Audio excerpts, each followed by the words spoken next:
Dans cette vidéo, je vais vous montrer une méthode pour faire du compost sur votre balcon. J'ai découvert cette technique l'année dernière grâce à une vidéo YouTube et je l'ai un peu adaptée avec le matériel que j'avais sous la main. Alors pour ce balcompost, vous avez besoin de deux choses. La première, c'est un grand contenant avec de la terre, donc ça peut être n'importe quoi, un sac, un grand pot de fleurs, ce que vous avez sous la main. Et la deuxième, c'est une partie centrale où vous allez venir mettre les déchets.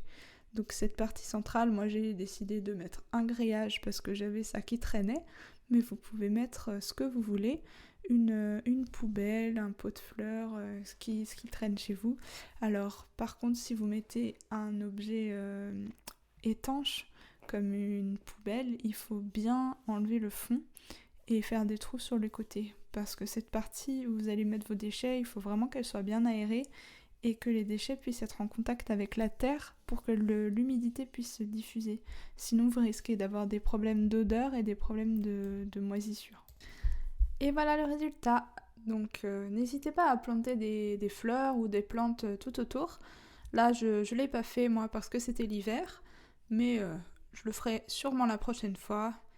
Et je mettrai peut-être des herbes aromatiques. Donc voilà ce que ça donne après 3 mois de décomposition.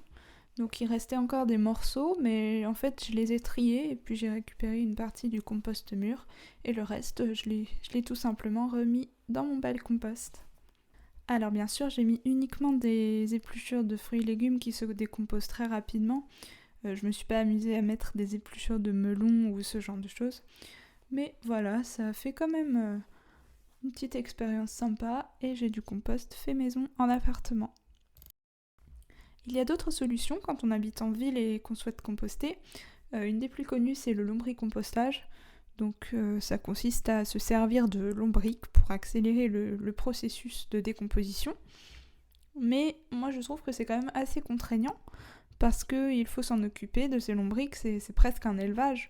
Il faut leur donner à manger en petite quantité, régulièrement, donc c'est tout de suite plus compliqué si on souhaite partir en vacances. Et la deuxième solution, ça concerne uniquement quelques communes, mais il existe parfois du compostage partagé, qui est géré soit par des associations, soit par la mairie. Alors l'inconvénient, c'est qu'il faut se promener en ville avec ses déchets, mais par contre, on peut mettre beaucoup plus de volume dans ce type de compost.